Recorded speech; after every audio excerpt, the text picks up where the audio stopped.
ਅਮ੍ਰਿਤਾ ਪ੍ਰੀਤਮ ਦਾ novel ਪਿੰਜਰ ਦਾ ਅਗਲਾ ਅੰਗ ਹੈ ਇੱਕ ਹੋਰ ਪਿੰਜਰ। ਅਗਲੇ ਕੁਝ ਦਿਨਾਂ 'ਚ ਰਸ਼ੀਦੇ ਨੇ ਇੱਕ ਦੋ ਫੇਰੇ ਆਪਣੇ ਪਿੰਡ ਛੱਤੋਆਣੀ ਪਾ ਲਏ ਸਨ। ਉਹਦੇ ਭਰਾ ਨਾਲ ਜਿਹੜੀ ਉਹਦੀ ਸਾਂਝੀ ਜ਼ਮੀਨ ਸੀ, ਉਹਨੇ ਉਹਦਾ ਦਾਣਾ ਪੱਠਾ ਲੈ ਕੇ ਵੇਚ ਵੱਟ ਲਿਆ ਸੀ। ਪਰ ਪੂਰੋ ਜਿੱਦਣ ਦੀ ਸੱਕੜ ਵਾਲੇ ਆਈ ਸੀ, ਉਹਨੇ ਪਿੰਡੋਂ ਬਾਹਰ ਪੈਰ ਨਹੀਂ ਸੀ ਕੱਢਿਆ। ਕਦੇ ਰਸ਼ੀਦਾ ਕੁਝ ਆਂਦਾ ਤਾਂ ਪੂਰੋ ਹੱਸ ਕੇ ਕਹਿ ਛੱਡਦੀ, ਉਹ ਨਾ ਆਪਣੀ ਮਰਜ਼ੀ ਨਾਲ ਇਸ ਪਿੰਡ ਆਈ ਸੀ ਤੇ ਨਾ ਆਪਣੀ ਮਰਜ਼ੀ ਨਾਲ ਇਸ ਪਿੰਡੋਂ ਜਾਏਗੀ। ਜਾਵੇਦ ਹੁਣ ਭੱਜਦਾ ਫਿਰਦਾ ਸੀ। ਰਸ਼ੀਦਾ ਉਂਝ ਮੁੱਢੋਂ ਹੀ ਸੁਭਾਅ ਦਾ ਨਰਮ ਸੀ। ਪੂਰੋ ਨੂੰ ਉਂਝ ਵੀ ਉਹ ਪਿਆਰ ਕਰਦਾ ਸੀ, ਪਰ ਜਾਵੇਦ ਨਾਲ ਉਹਨੂੰ ਉੜਕਾਂ ਦਾ ਪਿਆਰ ਸੀ। ਜਾਵੇਦ ਨੂੰ ਉਹ ਚੁੰਮ ਕੇ ਚੱਟ ਕੇ ਥੱਕਦਾ ਨਾ। ਜਾਵੇਦ ਹੁਣ ਵਾਲੀਆਂ ਭੋਲੀਆਂ ਗੱਲਾਂ ਵੀ ਕਰਦਾ ਸੀ। ਅੱਬਾ ਅੱਬਾ ਕਹਿੰਦਾ ਉਹ ਰਸ਼ੀਦੇ ਦੀਆਂ ਲੱਤਾਂ ਨਾਲ ਚਮੁੱਟ ਜਾਂਦਾ ਸੀ। ਪੂਰੋ ਚੁੱਲ੍ਹੇ ਨੂੰ ਚੀਕਣੀ ਮਿੱਟੀ ਨਾਲ ਪੋਚਦੀ, ਜਾਵੇਦ ਭੱਜਾ ਆ ਕੇ ਗਿੱਲੀ ਮਿੱਟੀ ਨੂੰ ਥਪੋਕਦਾ। ਪੂਰੋ ਦੇ ਬਣੇ ਹੋਏ ਚੁੱਲ੍ਹੇ ਨੂੰ ਵਿਗਾੜ ਜਾਂਦਾ। ਪੂਰੋ ਲੱਸੀ 'ਚ ਲੂਣ ਘੋਰ ਕੇ ਪੀਣ ਲੱਗਦੀ। ਜਾਵੇਦ ਹਲਦੀ ਤੇ ਮਿਰਚਾਂ ਉਹਦੀ ਲੱਸੀ ਦੇ ਛੰਨੇ 'ਚ ਘੱਤ ਦਿੰਦਾ ਤੇ ਜਾਵੇਦ ਤਾਕਾਂ ਓਲੇ ਛਿਪਦਾ ਰਹਿੰਦਾ। ਰਸ਼ੀਦਾ ਉਹਨੂੰ ਲੱਭਦਾ ਰਹਿੰਦਾ। ਜਾਵੇਦ ਦੇ ਨਿੱਕੇ ਨਿੱਕੇ ਹਾਸਿਆਂ ਨਾਲ ਰਸ਼ੀਦਾ ਮੱਕੀ ਦੇ ਦਾਣਿਆਂ ਵਾਂਗ ਖਿੜਦਾ ਰਹਿੰਦਾ। ਇੱਕ ਦਿਹਾੜੇ ਘੁੱਗੂ ਘੋੜੇ ਲੈ ਕੇ ਇੱਕ ਤਰੀਮਤ ਗਲੀਆਂ 'ਚ ਵੇਚਦੀ ਪਈ ਸੀ। ਜਾਵੇਦ ਨੇ ਮਿੱਟੀ ਦੇ ਨਿੱਕੇ ਖਿਡੌਣਿਆਂ ਤੇ ਕਾਨਿਆਂ ਦੇ ਛੁਣਛੁਣਿਆਂ ਨੂੰ ਤੱਕਿਆ। ਪੂਰੋ ਦਾ ਪੱਲਾ ਖਿੱਚਣ ਲੱਗਾ। ਪੂਰੋ ਨੇ ਦਾਣਿਆਂ ਦੀ ਮੁੱਠ ਤੇ ਪੁਰਾਣੇ ਲੀੜੇ ਤੋਂ ਘੁੱਗੂ ਘੋੜੇ ਲਿੱਤੇ ਤੇ ਉਹ ਅਜੇ ਗਲੀ 'ਚ ਹੀ ਬੈਠੀ ਸੀ ਕਿ ਦੂਰੋਂ ਭੱਜਦੀ ਇੱਕ ਝੱਲੀ ਤਰੀਮਤ ਲੰਘੀ। ਜਨਾਨੀਆਂ ਨੇ ਦੌੜ ਕੇ ਆਪਣੇ ਬੱਚੇ ਛੁਪਾ ਲਏ, ਬੂਹੇ ਭੀੜ ਲਏ, ਅਣਜਾਣੇ ਚੀਕਣ ਲੱਗ ਪਏ। ਝੱਲੀ ਤਰੀਮਤ ਦੇ ਤੇੜ ਪਿੰਨੀਆਂ ਤੀਕਣ ਉੱਚੀ ਇੱਕ ਸੁੱਥਣ ਸੀ। ਗੱਲ ਉਹਦੇ ਅਸਲੋਂ ਕੁਝ ਨਹੀਂ ਸੀ, ਰੰਗ ਉਹਦਾ ਖੌਰੇ ਧੁੱਪਾਂ ਨਾਲ ਝੁਲਸਿਆ ਸੀ ਕਿ ਉਂਝ ਹੀ ਕਾਲਾ ਸੀ। ਉਹਦੇ ਸਿਰ ਤੇ ਵਾਲਾਂ ਦੀਆਂ ਜਲੂਟੀਆਂ ਵੱਜ ਗਈਆਂ, ਜਿਵੇਂ ਉਹ ਜਦੋਂ ਦੀ ਜੰਮੀ ਸੀ ਕਦੇ ਨਹਾਤੀ ਨਹੀਂ ਸੀ, ਕਦੇ ਧੋਤੀ ਨਹੀਂ ਸੀ, ਤੇ ਲੱਤਾਂ ਨੂੰ ਅਜੀਬ ਤਰ੍ਹਾਂ ਮਰੋੜਦੀ ਸੀ, ਬਾਹਾਂ ਨੂੰ ਉਹ ਅਜੀਬ ਤਰ੍ਹਾਂ ਖਿਲਾਰਦੀ ਸੀ, ਤੁਰਦੀ ਵੀ ਦੌੜਦੀ ਲੱਗਦੀ ਸੀ। ਉਹਦੇ ਮੂੰਹ ਵੱਲ ਤੱਕਿਆਂ ਉਹਦੇ ਡਰਾਉਣੇ ਹਾਸੇ 'ਚ ਖਿਲਰੇ ਹੋਏ ਦੰਦਾਂ ਉੱਤੇ ਹੀ ਨਜ਼ਰ ਜਾਂਦੀ ਸੀ। ਉਹਦੇ ਸੁੱਕੇ ਸੜੇ ਪਿੰਡੇ ਤੋਂ ਉਹਦੀ ਉਮਰ ਦਾ ਕੋਈ ਅੰਦਾਜ਼ਾ ਨਹੀਂ ਸੀ ਲੱਗਦਾ। ਇੱਕ ਪਿੰਜਰ ਦੌੜਦਾ ਫਿਰਦਾ ਸੀ। ਪੂਰੋ ਤੱਕਦੀ ਖਲੋਤੀ ਰਹੀ। ਝੱਲੀ ਦੌੜਦੀ ਆਈ ਤੇ ਖਿਡੌਣੇ ਵੇਚਣ ਵਾਲੀ ਗੁਲੇਲੀ ਦੇ ਛੱਜ ਵਿੱਚੋਂ ਘੁੱਗੂ ਘੋੜਿਆਂ ਦੀਆਂ ਦੋਵੇਂ ਮੁੱਠਾਂ ਭਰ ਕੇ ਨੱਸ ਗਈ। ਉਹਦੇ ਡਰਾਉਣੇ ਤੇ ਚੀਕਦੇ ਹਾਸੇ ਦੀ ਆਵਾਜ਼ ਦੇਰ ਤੱਕ ਗਲੀ 'ਚ ਗੂੰਜਦੀ ਰਹੀ। ਝੱਲੀ ਨੱਸ ਗਈ। ਜਨਾਨੀਆਂ ਫਿਰ ਬੂਹੇ ਖੋਲ੍ਹ ਕੇ ਬਾਹਰ ਆ ਗਈਆਂ। ਖਿਡੌਣਿਆਂ ਵਾਲੀ ਗੁਲੇਲੀ ਆਪਣੇ ਊਣੇ ਛੱਜ ਨੂੰ ਤੱਕਦੀ ਰਹੀ। ਜਨਾਨੀਆਂ ਹੱਸਦੀਆਂ ਰਹੀਆਂ ਵੀ ਇਹ ਝੱਲੀ ਘੁੱਗੂ ਘੋੜਿਆਂ ਦੇ ਛਣਕਣਿਆਂ ਨਾਲ ਕਿਹਨੂੰ ਖਿਡਾਏਗੀ। ਝੱਲੀ ਸਾਰਾ ਦਿਨ ਭੌਂਦੀ ਖੇਤਾਂ 'ਚ ਲੱਗੀ ਫਿਰਦੀ, ਪੈਲੀਆਂ ਵਿੱਚੋਂ ਕੁਝ ਭੰਨਦੀ ਤੋੜਦੀ ਖਾਂਦੀ ਤੇ ਕਈ ਵਾਰ ਜਨਾਨੀਆਂ ਇੱਕ ਦੋ ਰੋਟੀਆਂ ਬੈਠੀ ਝੱਲੀ ਦੇ ਅੱਗੇ ਸੁੱਟ ਦਿੰਦੀਆਂ, ਉਹ ਚੱਬ ਜਾਂਦੀ। ਕਈ ਵਾਰ ਜਨਾਨੀਆਂ ਕੋਈ ਅੱਧੋ ਰਾਣਾ ਝੱਗਾ ਉਹਦੇ ਗਲ ਪਵਾ ਦਿੰਦੀਆਂ। ਝੱਲੀ ਖਿੜ ਹੱਸਦੀ, ਝੱਗਾ ਪਾਈ ਰੱਖਦੀ, ਫਿਰ ਉਹਦੇ ਬਟਨ ਤੋੜ ਛੱਡਦੀ, ਫਿਰ ਕਿਸੇ ਦਿਨ ਝੱਗੇ ਨੂੰ ਦੰਦਾਂ ਨਾਲ ਪਾੜ ਛੱਡਦੀ। ਲੀਰਾਂ ਉਹਦੇ ਗਲ 'ਚ ਲਮਕਦੀਆਂ ਰਹਿੰਦੀਆਂ। ਫਿਰ ਝੱਲੀ ਉਹਨਾਂ ਲੀਰਾਂ ਨੂੰ ਵੀ ਧਰੂ ਕੇ ਆਪਣੇ ਨਾਲੋਂ ਲਾਹ ਛੱਡਦੀ। ਕਦੇ ਆਪਣੇ ਪਿੰਡੇ ਤੇ ਸਭੋ ਕੁਝ ਲਾਹ ਸੁੱਟਦੀ। ਫਿਰ ਜਨਾਨੀਆਂ ਕੋਈ ਪਾਟੀ ਪੁਰਾਣੀ ਸੁੱਥਣ, ਕੋਈ ਪਾਟਾ ਪੁਰਾਣਾ ਝੱਗਾ ਉਹਦੇ ਦੁਆਲੇ ਪਵਾਉਂਦੀਆਂ।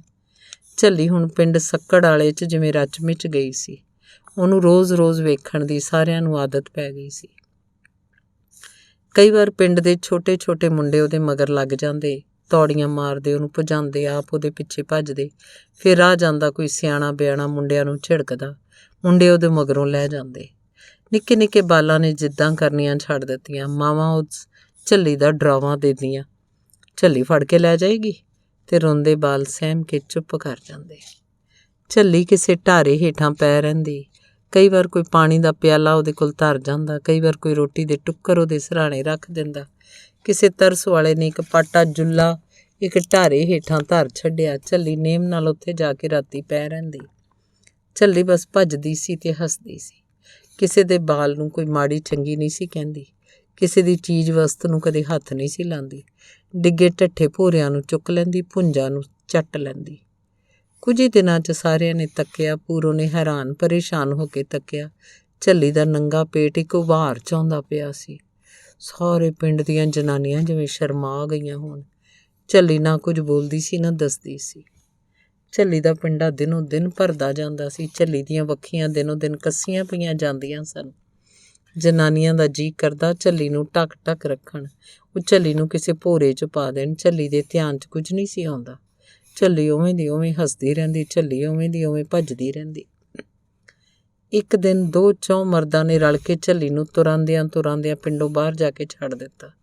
ਉੱਤੋਂ ਡੂੰਘੀਆਂ ਤਰਕਾਲਾਂ ਪੈ ਗਈਆਂ ਸਨ। ਉਸ ਰਾਤ ਝੱਲੀ ਕਿਸੇ ਨੂੰ ਨਾ ਦਿਸੀ। ਸਾਰਿਆਂ ਨੇ ਸੋਚਿਆ ਹੁਣ ਝੱਲੀ ਇਸ ਪਿੰਡੋਂ ਤੁਰ ਗਈ ਸੀ। ਅੱਖੋਂ ਓਹਲੇ ਤੇ ਦਿਲੋਂ ਓਹਲੇ ਝੱਲੀ ਹੁਣ ਹੋਰ ਪਿੰਡ ਤੁਰ ਜਾਏਗੀ। ਦੂਸਰੀ ਦਿਹਾੜ ਅਜੇ ਅੱਧੀ ਲੰਘੀ ਸੀ। ਝੱਲੀ ਉਂਝੇ ਦੀ ਉਂਝੇ ਪਿੰਡ ਦੀਆਂ ਜੂਹਾਂ 'ਚ ਭੌਂਦੀ ਪਈ ਸੀ। ਝੱਲੀ ਉਂਝ ਦੀ ਉਂਝੇ ਪਿੰਡ ਦੀਆਂ ਪੈਲੀਆਂ 'ਚ ਹੱਸਦੀ ਪਈ ਸੀ। ਉਹ ਕਿਹੋ ਜਿਹਾ ਮਰਦ ਹੋਏਗਾ, ਉਹ ਕਿਹੋ ਜਿਹਾ ਵਹਿਸ਼ੀ ਹੋਏਗਾ ਜਿਹਨੇ ਇਹੋ ਜਿਹੀ ਝੱਲੀ ਤਰੀਮਤ ਦਾ ਇਹ ਹਾਲ ਕਰ ਦਿੱਤਾ। ਸਾਰੀਆਂ ਔਰਤਾਂ ਤਰਾਸ ਕਰਦੀਆਂ, ਸਾਰੀਆਂ ਦਾ ਜੀ ਕਚਿਆ ਜਾਂਦਾ। ਜਿਹਦੇ ਪੱਲੇ ਨਾ ਹੁਸਨ ਸੀ ਨਾ ਜਵਾਨੀ ਸੀ, ਮਾਸ ਦਾ ਇੱਕ ਬੁੱਤ ਵੀ ਹੋਸ਼ 'ਚ ਨਹੀਂ ਸੀ। ਸਿਰਫ ਜਿਉਂਦੀਆਂ ਹੱਡੀਆਂ ਦਾ ਇੱਕ ਪਿੰਜਰ, ਇੱਕ ਝੱਲਾ ਪਿੰਜਰ। ਚੀਲਾਂ ਨੇ ਉਹਨੂੰ ਵੀ ਚੂੰਡ ਕੇ ਖਾ ਲਿਆ। ਪੂਰੋ ਸੋਚ ਕੇ ਥੱਕ ਜਾਂਦੀ। ਝੱਲੀ ਦਾ ਪੇਟ ਦਿਨੋਂ ਦਿਨ ਵੱਧਦਾ ਜਾਂਦਾ ਸੀ। ਅਗਲਾ ਅੰਗ ਹੈ ਪਿੰਜਰ 'ਚ ਪਿੰਜਰ। ਸਵੇਰ ਦਾ ਉਹ ਸਾਹ ਹਨੇਰਾ ਸੀ, ਜਿਸ ਹਨੇਰੇ 'ਚ ਪੂਰੋ ਨੇਮ ਨਾਲ ਪੈਲੀਆਂ ਨੂੰ ਜਾਂਦੀ ਸੀ। ਉਹ ਜੇ ਬਾਹਰ ਵਾਲੀ ਡੰਡੀ ਪਈ ਸੀ। ਇੱਕ ਦਰਖਤ ਦੇ ਪੈਰਾਂ 'ਚ ਇੱਕ ਬੰਦੇ ਦਾ ਬੁੱਤ ਉਹਨੂੰ ਡਿੱਗਿਆ ਪਿਆ ਦਿਸਿਆ। ਉਹ ਤ੍ਰਹਿ ਗਈ, ਪਰ ਪੂਰੋ ਦਾ ਜੇਰਾ ਐਡਾ ਛੋਟਾ ਨਹੀਂ ਸੀ। ਉਹ ਮਲਕੜੇ ਪੈਰਾਂ ਨਾਲ ਡਿੱਗੇ ਬੁੱਤ ਵੱਲ ਵਧੀ। ਉਸ ਲਈ ਪਛਾਣਨਾ ਔਖਾ ਨਹੀਂ ਸੀ। ਝੱਲੀ ਪੱਥਰ ਦੀ ਪੱਥਰ ਉਸ ਦਰਖਤ ਹੇਠਾਂ ਪਈ ਸੀ। ਉਹਦੇ ਪੈਰਾਂ ਕੋਲ ਇੱਕ ਜੰਮੇ ਬਾਲ ਦਾ ਬੁੱਤ ਸੀ, ਜਿਹਦਾ ਨਾੜੂ ਅਜੇ ਉਹਦੀ ਔਲ ਨਾਲ ਲੱਗਾ ਹੋਇਆ ਸੀ। ਪੂਰੋ ਨੂੰ ਇੱਕ ਲੰਬਾ ਹੌਕਾ ਆਇਆ। ਉਹਦੀਆਂ ਅੱਖਾਂ ਨੂਟੀਆਂ ਗਈਆਂ, ਜਿਵੇਂ ਉਹਨੂੰ ਅੱਗੋਂ ਸੁਰਤ ਹੀ ਨਾ ਰਹੀ। ਉਹਦੀ ਰੀੜ੍ਹ ਦੀ ਹੱਡੀ 'ਚ ਇੱਕ ਕਾਂਬਾ ਫਿਰ ਗਿਆ। ਉਹ ਪਿਛਲੇ ਪੈਰੀ ਨੱਸ ਕੇ ਰਸ਼ੀਦੇ ਨੂੰ ਬੁਲਾ ਲਿਆਈ। ਇੱਕ ਫਟੀ ਚਾਦਰ ਦਾ ਪੱਲਾ ਪੂਰੋ ਨੇ ਝੱਲੀ ਦੇ ਪਿੰਡੇ 'ਤੇ ਪਾ ਦਿੱਤਾ। ਫਿਰ ਰਸ਼ੀਦੇ ਨੇ ਝੱਲੀ ਦੀ ਨਾੜ ਟੋਈ। ਨਾੜ ਵੀ ਟੋਹਣ ਦੀ ਲੋੜ ਨਹੀਂ ਸੀ। ਮੌਤ ਦੀ ਮੋਹਰ ਝੱਲੀ ਦੇ ਮੂੰਹ 'ਤੇ ਲੱਗੀ ਹੋਈ ਸੀ। ਵਾਲਾਂ ਦੀ ਇੱਕ ਜਲੂਟੀ ਉਹਦੇ ਮੱਥੇ 'ਤੇ ਜੰਮ ਗਈ ਸੀ। ਕੁਦਰਤ ਆਪਣੀ ਪੂਰੀ ਧੜਕਣ ਨਾਲ ਝੱਲੀ ਦੇ ਬਾਲ 'ਚ ਧੜਕਦੀ ਪਈ ਸੀ। ਬਾਲ ਦੇ ਮੂੰਹ 'ਚ ਉਹਦਾ ਸੱਜਾ ਅੰਗੂਠਾ ਪਿਆ ਹੋਇਆ ਸੀ। ਯਾ ਅੱਲਾ! ਰਸ਼ੀਦੇ ਦੇ ਮੂੰਹੋਂ ਨਿਕਲਿਆ ਤੇ ਚਾਕੂ ਨਾਲ ਉਹਨੇ ਬਾਲ ਦਾ ਨਾੜੂ ਕੱਪਿਆ। ਪੂਰੋ ਨੇ ਸਿਰ ਦੇ ਪੱਲੇ 'ਚ ਬਾਲ ਨੂੰ ਲਪੇਟ ਲਿਆ ਤੇ ਦੋਵੇਂ ਜੀਅ ਘਰ ਨੂੰ ਪਰਤ ਪਏ। ਸਵੇਰ ਦੀ ਧੁੰਦ ਵਾਂਗ ਸਾਰੇ ਪਿੰਡ 'ਚ ਖਬਰ ਫੈਲ ਗਈ। ਆਟਾ ਗੁੰਨਦੀਆਂ ਤੀਵੀਆਂ ਦੇ ਹੱਥੋਂ ਪਰਾਤ ਛੁਟਕ ਗਈ। ਬਲਦੇ ਤੰਦੂਰਾਂ ਨੂੰ ਛੱਡ ਕੇ ਤੀਵੀਆਂ ਪੂਰੋ ਦੇ ਘਰ ਆ ਕੇ ਬਾਲ ਨੂੰ ਵੇਖ ਜਾਂਦੀਆਂ। ਰੂੰ ਦੇ ਗੋਹੜੇ ਵਰਗਾ ਚਿੱਟਾ ਤੇ ਮਲੂਕ ਬਾਲ ਪੂਰੋ ਨੇ ਨੁਹਾ ਧੁਆ ਕੇ ਇੱਕ ਪੀੜ੍ਹੀ 'ਤੇ ਪਾਇਆ ਸੀ। ਕੋਸੇ ਦੁੱਧ 'ਚ ਨਿੱਕੀ ਜਿਹੀ ਟਾਕੀ ਭਿਉਂ ਕੇ ਉਹਨੇ ਉਹਦੇ ਹੋਠਾਂ 'ਤੇ ਲਾਈ। ਬਾਲ ਪੂਰੀ ਚੇਤਨਤਾ ਨਾਲ ਦੁੱਧ ਦੀਆਂ ਬੂੰਦਾਂ ਚੂਸੀ ਜਾਂਦਾ। ਜਾਵੇਦ ਆਪਣੇ ਨਿੱਕੇ ਪ੍ਰਾਹੁਣੇ ਨੂੰ ਉੜ ਕੇ ਤੱਕਦਾ ਸੀ। ਰੱਬ ਤੇਰਾ ਭਲਾ ਕਰੇ, ਰੱਬ ਤੈਨੂੰ ਬਹੁਤਾ ਦਏ, ਤੇਰੇ ਬੱਚੇ ਜਿਉਣ, ਡਾਢਾ ਕਰਮ ਕੀਤਾ ਈ। ਜਨਾਨੀਆਂ ਆ ਕੇ ਕਹਿੰਦੀਆਂ, ਤਰਸ ਕਰਨ ਲਈ ਹੱਲਾਸ਼ੇਰੀ ਦਿੰਦੀਆਂ ਤੇ ਪਰਤ ਜਾਂਦੀਆਂ। 2-4 ਬੰਦਿਆਂ ਨੇ ਰਲ ਕੇ ਝੱਲੀ ਦੀ ਲਾਸ਼ ਨੂੰ ਟਿਕਾਣੇ ਲਾ ਛੱਡਿਆ। ਤਰਕਾਲਾਂ ਪੈ ਚੱਲੀਆਂ ਸਨ। ਪੂਰੋ ਬਾਲ ਦੇ ਆਰੇ ਪਾਰੇ ਲੱਗੀ ਸੀ। ਰਸ਼ੀਦੇ ਨੇ ਲਾਲਟਨ ਦੀ ਬੱਤੀ ਸਾਫ਼ ਕਰਕੇ ਜਦੋਂ ਜਗਾਈ, ਬਾਲ ਨੇ ਦੋਹਾਂ ਮੋਟੀਆਂ ਚਿੱਤਨ ਅੱਖਾਂ ਨਾਲ ਲਾਲਟਨ ਵੱਲ ਤੱਕਿਆ। ਅਜੇ ਉਹਦੀ ਕੱਚੀ ਨਜ਼ਰ ਟਿਕਦੀ ਨਹੀਂ ਸੀ। ਫਿਰ ਉਹ ਆਪਣੇ ਧਿਆਨ ਹੋ ਗਿਆ। ਪੂਰੋ ਨੂੰ ਦਲੀਲਾਂ ਆਉਣ ਲੱਗ ਪਈਆਂ। ਝੱਲੀ ਦੇ ਕਲੂਟੇ ਪਿੰਜਰ ਨੂੰ ਕਿਹੜੇ ਮਰਦ ਨੇ ਹੱਥ ਲਾਇਆ ਹੋਏਗਾ? ਖੌਰੇ ਝੱਲੀ ਦੀ ਮਰਜ਼ੀ ਨਾਲ, ਖੌਰੇ ਜੋਰੀ। ਤੇ ਉਸ ਮਰਦ ਨੂੰ ਕਦੇ ਭੁੱਲ ਕੇ ਵੀ ਚੇਤਾ ਨਾ ਆਇਆ ਕਿ ਉਹਨੇ ਝੱਲੀ ਨਾਲ ਕਿਹੜੀ ਹੋਣੀ ਵਰਤਾ ਦਿੱਤੀ। ਕਦੇ ਉਸ ਭੁੱਖੇ ਮਰਦ ਨੂੰ ਆਪਣੇ ਬਾਲ ਦੀ ਵੀ ਯਾਦ ਨਾ ਆਈ, ਜਿਹਦੀ ਅਮਾਨਤ ਉਹਨੇ ਝੱਲੀ ਕੋਲ ਰੱਖੀ ਸੀ। ਝੱਲੀ ਨੂੰ ਖੌਰੇ ਪਤਾ ਵੀ ਨਹੀਂ ਹੋਣਾ ਕਿ ਉਹਦੇ ਘਰ ਇੱਕ ਪੁੱਤਰ ਜੰਮੇਗਾ। ਜਣੇਪੇ ਦੀਆਂ ਪੀੜਾਂ ਉਹਨੇ ਕੀਕਣ ਲਈਆਂ ਹੋਣਗੀਆਂ। ਉਹਦੇ ਵਾਸਤੇ ਕਿਸੇ ਦਾਈ ਦਾ ਰਹਿਮ ਨਾ ਉੱਠਿਆ।